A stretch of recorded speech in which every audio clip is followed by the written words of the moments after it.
We start with the worst levitating trick since my mate Reg says his arse can totally replicate the function of a jetpack if he just consumes enough beefy 5-layers from Taco Bell within an hour. This guy is called Donny Blaze and is unironically trying to impress a theatre audience doing magic tricks and illusions whilst living in the MCU. You know, that universe where actual magical sorcerers and space aliens with turbocharged ships exist? So why he expects anyone to be impressed by simple parlour tricks from the 1800s, I don't know. I mean, why expect people to be surprised by a levitating man when they watch Doctor Strange do it every time he goes out for a coffee in New York? And also, is Donny Blaze supposed to be an ironic rip-off of Johnny Blaze, aka Ghost Rider? Or just an unironic one from ignorant writers who don't know what the hell they're talking about? Anyway, his magical assistant is called Madison, who proudly states her name is spelled with 2 N's and 1 Y, and quote, but it's not what you think. And before you can say, so you're not an insufferable slag about to ruin the whole fucking episode, not even 25 seconds in, he goes full creep-tard and disappears her into a hole, where she spat out in the middle of that one fella's apartment over in Kathmandu, Nepal, and promptly ruins his Sopranos binge. Not a joke. And after unforgivably spoiling the big death in the episode he was just about to watch, Wong starts spitting feathers and says, Donny Blaze is totally going to pay for this. Whilst all I can think is, and who's going to pay for this heartbreaking character assassination? Anyway, after the title card, Jen speaks to us yet again by breaking the fourth wall and telling me that I look happy, despite clearly being in my underwear with no girlfriend and being so depressed I'm watching an episode of fucking She-Hulk. We then cut to Jen at work, and I say work, she's just at her desk in Hulk form and filling out a Tinder profile because reasons. And millennial self-obsessed laziness, I guess.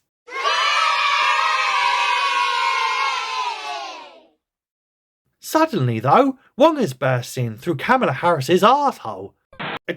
I mean a small black hole where lots of men go in and out.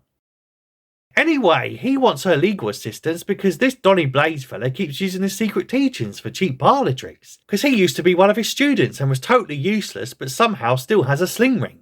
So now he just summons dodgy portals and ends up sending beer and casual volunteers into Kamatage by accident.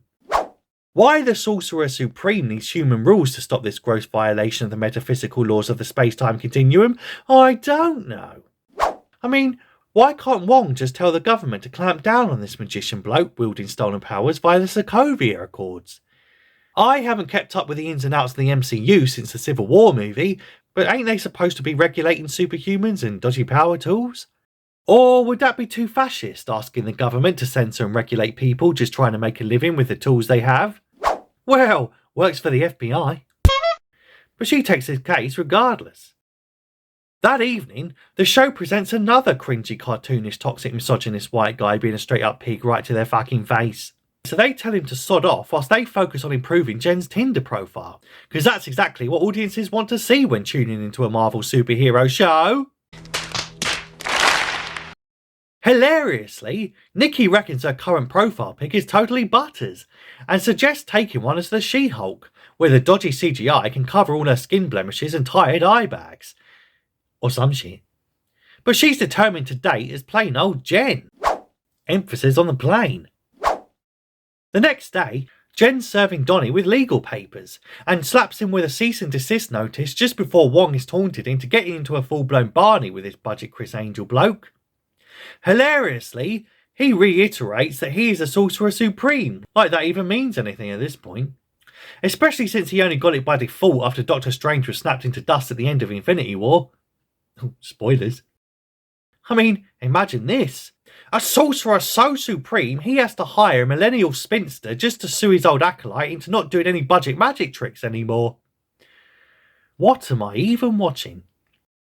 Anyway, that evening, Jen's on a date with a self-obsessed white guy, who's again cartoonishly exaggerated to the point of farce, where he's so disinterested in her that he ogles other girls walking past the bar, even though he's sat in front of the actual She-Hulk and has the chance to date a superhero, and maybe even get invited to a family dinner where he can meet a bona fide Avenger who's literally her cousin.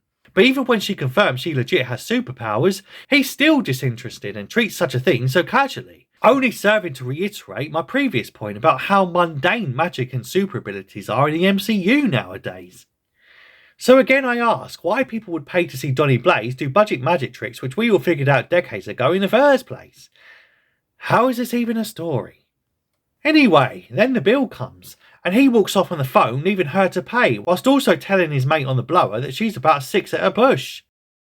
In court the next day, the judge asks if there's any witnesses to corroborate the claim that Donny Blaze is totally frigging reckless going up on stage and sending random customers off into different dimensions through the current VP's arsehole. LOL! So they dial up a portal to rope in Madison, who seems to be dancing in a nightclub even though it's broad daylight. And the judge lets her give evidence on the stand despite being pissed as a newt and can barely walk straight. The judge asks her name and she once again does the clown routine of saying it's spelt Madison, 2 N's, 1 Y, but it's not what you think. Even though it absolutely is what we all think, like 100% completely what we think. And we think her a slag love. Anyway, she gives evidence about how he sent her off into some sort of hell dimension where she made a pact with a fire demon who then dropped her off at Wong's gaff and that's how they became besties. Or some shit. So she sits back down as Jen makes her case, before she also sits down and somehow without breaking the chair or even making it strain and squeak, despite being in Hulk form. Bruh. Then Donny and his legal team all start to do basic magic tricks, what we all learned from a Stephen Mulhern magic set we got for Christmas as 8-year-olds, and they say there's still value in pulling an endless cloth out from your sleeve. You know, there's probably an interesting and complex story somewhere in here about how professional and traditional magicians were put out of work overnight once real magic and alien tech was revealed to the world, and how these professions have since died a death, and the people who relied on it all to make a living and then lost their house and family, whilst being driven to homelessness and food stamps once nobody wanted to pay to see fake magic after godlike beings such as Thor came out to save them from magical aliens during the Battle of New York 10 years ago. But do these writers want to tell that far more interesting story? Nah, do they fuck? Because screw thinking and shit. So the writers just have Donny pull a cute rabbit out of a hat, which emotionally manipulates the judge into letting them continue to practice dodgy magics until she can make a final decision in a few weeks' time. Because I guess that's how little these feminist writers actually think of professional women underneath it all. Anyway, after getting no matches on her Tinder profile that night, she totally gives in and morphs into the She-Hulk to take a new profile pic, and proceeds to get hundreds of matches in seconds. Wowzers! Even the show knows a CGI creation is prettier than the actual actress they cast.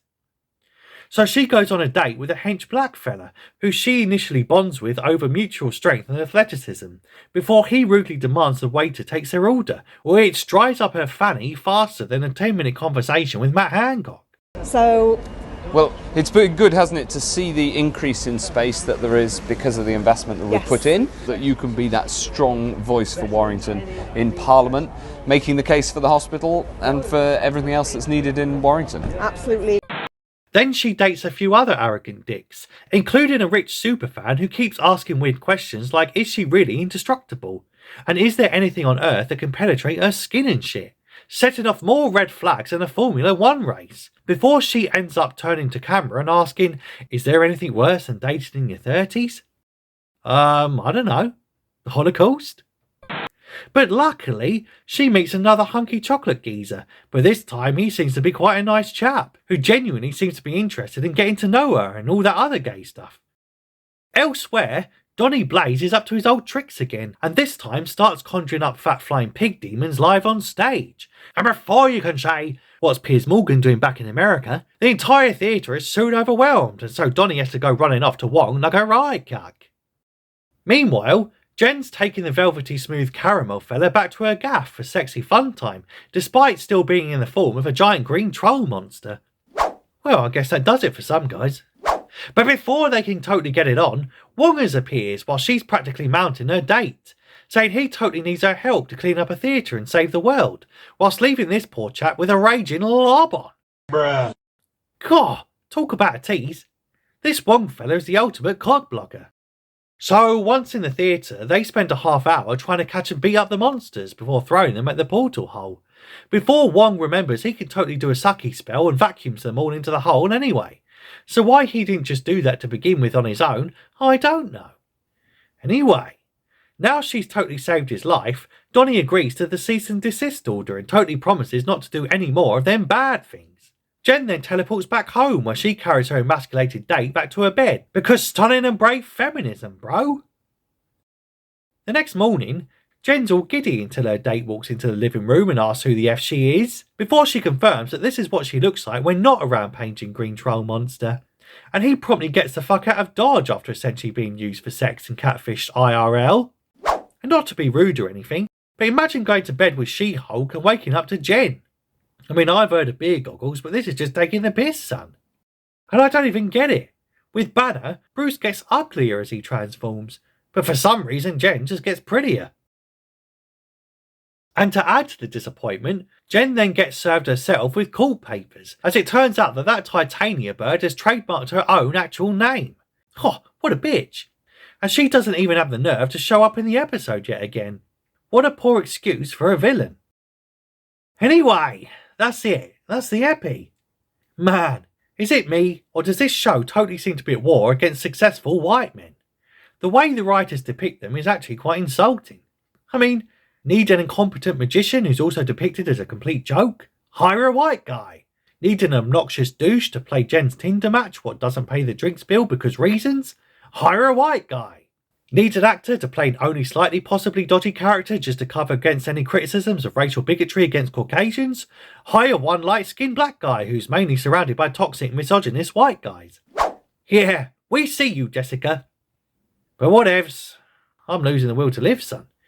So on to episode 5. We start with the cringiest ad commercial since Hillary Clinton approved this message. And Jen is being haunted by the fact that her arch rival, who she only briefly met once when she lobbed a bench in her face at the end of the first epi and it was never mentioned again, is suing her ass for using a name that she didn't even make up. That don't sound fair. Oh, next they'll be telling me that the US justice system is slightly corrupt or something. Then that bloke from episode 2, who I think is called Ched and is some sort of family member, bursts into her apartment somehow, full of boxes of tacky merch. What he wants her to sign so he can flog it on eBay and shit. Ched then states the bleeding obvious by telling her that if she had trademarked it first, this Titania bird wouldn't have been able to sue her for using her own name. But what does he want from her? It ain't like she's a bleeding lawyer or anything. So then Nikki takes Jen to Titania's launch show, where she confronts this ex-T4 host about totally suing her so frivolously, and Jen gets so angry that she stops to take a cute photo of her arch rival with a fan instead of hulking out and putting a stop to this shit show right here and right now. By the way, how does the baddie only properly show up 5 episodes into the show, and aka halfway through the series? And we still don't know what her deal is re superpowers or how she got them. Anyway, back at the office, Jen is still having a bit of an identity crisis, maintaining that she's still the real Slim Walters, and She-Hulk is just a thing that happened to her. Man, I wish I could have that happen to me. Last time I got in a car crash, I just broke 3 bones and totally didn't end up as a giant green lady with enormous jabberlees. Anyway, then the toxic masculinity-riddled white guy reveals he has a super secret source called a drip broker who flogs him some backroom Nikes. And Nikki realises that she can get some new threads for her boss's constant transformations into a giant green troll thing. I mean, she must go through bras faster than Colin Farrell after giving up porking for Lent. Then there's a cringy scene with an Asian who runs a boba cafe, who pretends he doesn't have a back room full of black market knockoff gear until they say they totally ain't cops, bro. And after just taking their word for it because reasons, he pulls back a literal curtain to reveal a back room full of black market knockoff gear. Only it truly is all budget knockoff merch made by a dyslexic Asian running a boba cafe. They tell him to hook them up with a real drip broker, and after buying a bunch of merch, they go to see the secret source, an individual of whose identity he is so fiercely protective of that he immediately gives up the name and location of said broker in exchange for them buying some crappy hats and a shirt. Fuck me. Seriously? Naturally, they get rejected for a meeting because they don't present as remotely serious people looking to do any kind of serious business. But after telling their mysterious voice over the intercom that their client is an Avenger, or is it an Avonga? The drip broker concedes and gives them an appointment. Back at the office, She-Hulk's boss is worried that nobody will hire a firm that can't clear up their own messes, and so makes her professional rival represent her in court over her legal troubles. Now, in what universe is that not a pretty serious conflict of interest? Alright, the MCU, my bad. Carry on.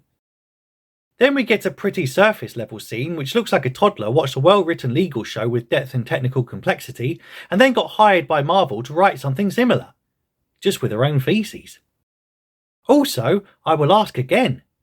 How does she manage to sit on human chairs without them even creaking under her huge booty? Anyway, turns out the super dyslexic Chinese merch dealer has come through, and the drip broker is revealed to be none other than that obnoxious camp fashion designer stereotype caricature guy who makes me want to punch the screen even when uttering his first syllable.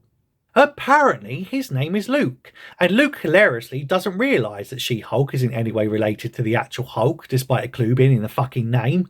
And which just goes to show how bad the CGI is, when even the fucking characters think she's just probably a giant green alien like that Gamora bird out of Guardians of the Galaxy. Then he asks to see what she looks like normally, which results in the same shrunken floaty head effect that afflicted her cousin in that Iron Giant suit from Infinity War. Then Nikki unironically asks him if he's ever done a Hulk before, and before you can say, kinky, Jen gets the bright idea to parade all the questionable men she dated into a courtroom to attest that she did self-identify the moniker of She-Hulk way before Titania filed for the trademark. We then get more cringy scenes of Jen's dating profiles, and her ex-Tinder dates from the previous episode confirm she did use that name on the dates, whilst also roasting her by admitting to her face that they wouldn't have gone on any date with her if she had presented in her Jen form.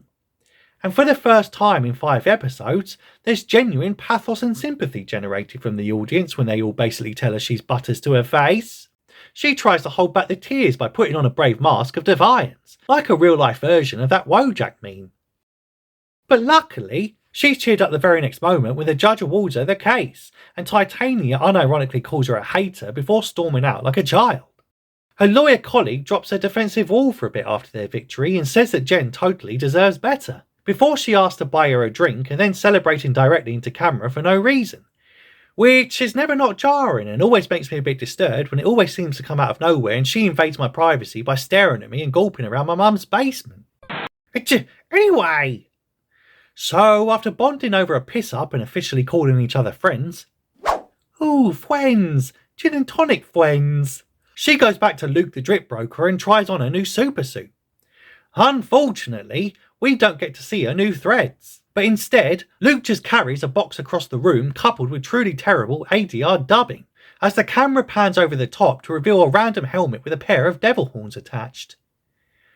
And that's it! That's episode 5. Man, that Daredevil tease was so cool.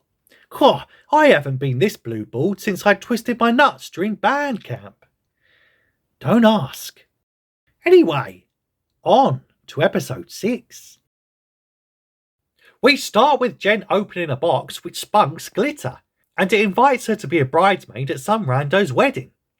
She then turns the camera to break the fourth wall, again because reasons, and she tells us that this is going to be a self-contained wedding episode, before the writers hang a lantern on everyone being super disappointed that this is happening now in the season, as opposed to just getting on and reintroducing Daredevil already.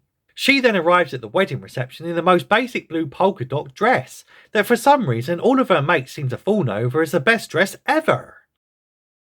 So after objectifying herself for the girls, who bravely compliment her for being fabulous but when us blokes do it it's totally misogyny, intentionally shows up as the She-Hulk to make herself feel better after being roasted as a fucking munter by her ex-boyfriends direct to her face in the previous episode. The bride, however, is justifiably upset, and worried about being upstaged by a giant green superhero that sticks out in a room like a sore thumb what's gone gangrene.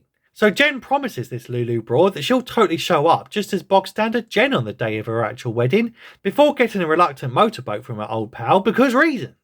She then breaks the fourth wall again and tells us that of course this is the one time she didn't want to show up as just Jen, thus reiterating that she was totally out to show up her friend on her big day, and once again proving how much of a narcissistic selfish bitch this character actually is. Some friend. We then get another changed up title card for the second week in a row because reasons, and also untalented hack writers who have not got one shred of creativity on their writing stuff. But anyway, After the credits, we see Jen ask that if everyone's coupled up, is she going to be provided with a groomsman, because of course she's the equivalent of a single crazy cat lady whose cats have even fucked off and left her all alone. Lulu says don't fret about it, bro, because they're totally going to hook her up, before we realise she's back in Jen form and is wearing the same exact dress, which somehow seems to perfectly fit her massive fuck off Hulk form, but only becomes loose enough to just sit nice in her breasts in Jen form, because of course it does. Then we cut to the B plot, where a lanky middle-aged white guy cosplaying as Mr. Rogers reckons he's immortal, and thus they should call him Mr. Immortal because he's totally immortal and can't die. Because he's immortal. You getting it yet? Anyway, he wants these two lawyer peeps to help him out with his divorce, because he keeps getting married but then committing suicide to get out of him. Even though he can't die, because as he keeps fucking saying and won't ever shut up about, he's totally immortal, bro. The two female lawyers then start acting in an incredibly unprofessional manner by judging the fuck out of their potential client and soon devolve into bitchy stereotypes. Even though this is supposedly written by a team of self-proclaimed feminist writers who keep turning their female characters into unlikable people and indulging the same cliches that they said they were tired of when men write for them. So as the previously professional hotshot lawyers slowly regress into screaming banshees, the geezer does the only sane thing a man can do in this situation and jumps out the fucking window. Anyway, then the guy shakes off the injuries because he's indeed immortal and walks away congenially like it's another beautiful day in the neighbourhood. LOL! So after Jamila Jamil playing herself walks in, and I still don't know if this broad has superpowers or why or what she can do, even though we're over halfway through the series at this point, and gaslights her into believing she's just there as an invited guest and totally not there to smack her up a bit later in the epi because she seems to be just as obsessed with her as Jen is with being unlikable. So our hero goes to sit down on a bench and eat some crisps like a right sulky loner, and apparently she's bought a change of shoes, but not a change of dress. Unless she has the same dresses in two sizes or something, but I doubt it. As some handsome Asian guy who totally looks like he could be a Power Ranger in alternate reality chats her up for a bit, before her mate Lulu asks her to clean up the place because the staff have all quit due to her being rude to them. And we cut away before we see her mug herself off by becoming an unpaid maid at a wedding she didn't even want to go to. Back at the legal meeting, this Mr. Immortal Rogers fella seems to have married every available shade of human available, as his own feisty lawyers turn on their own paying client and reckon all his spouses should be filing criminal charges against him. And before you can say, why don't this geezer just get some other lawyers who totally won't work against the interests of their own paying client, we cut to Jen getting introduced to her new groomsman partner, which turns out to be a small dog that constantly pisses himself. Oh, sounds like a perfect match for this character.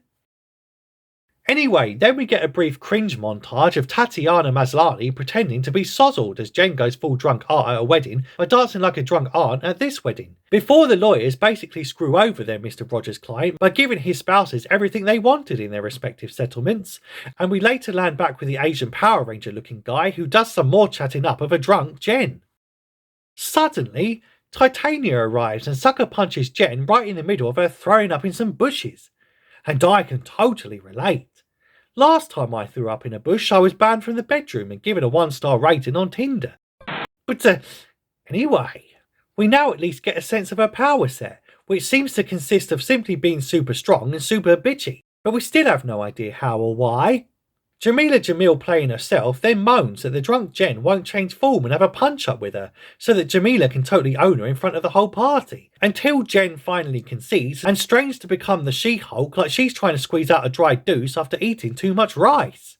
So after the director goes full Tarantino and shows Jen's trotters bursting out of her shoes, the She-Hulk has the lamest fistfight with another girl since that softcore lesbian porno I watched in the Travelodge last night that kept cutting away just at the good parts. Jamila Jamil then takes herself out by slipping on some ice like some Buster Keaton sketch and demolishes all her teeth, until the drunk bride compliments Jen's boobs and Titania storms out stealing the cake. Then the lawyers drink wine and celebrate screwing over the gammony white guy while searching the MCU version of Reddit, where some trolls seem to be making hilarious and totally true memes of Jen and the She-Hulk, but then wondering how she can be killed given things like bullets and missiles only make Hulk stronger. Nikki leaves her a message, but Jen's too busy stuffing her face with chips with the Asian Power Ranger to answer, and we end on an ominous lab making some sort of needle thing packed into a case with a radioactive symbol on top. And that's it. That's the plot and that's your lot. And I know this show is low stakes and thus has a low stakes villain, but this is really something else. And I can only assume that the few people who enjoyed this epi were Mr. Rogers fans and those weirdos who run the WikiFeet page for the main actress and shit. Anyway, consider ringing that bell thing so you don't miss episodes 7 to 9 when they drop. Say hello in the comments if you have time, and I'll see you in the next one.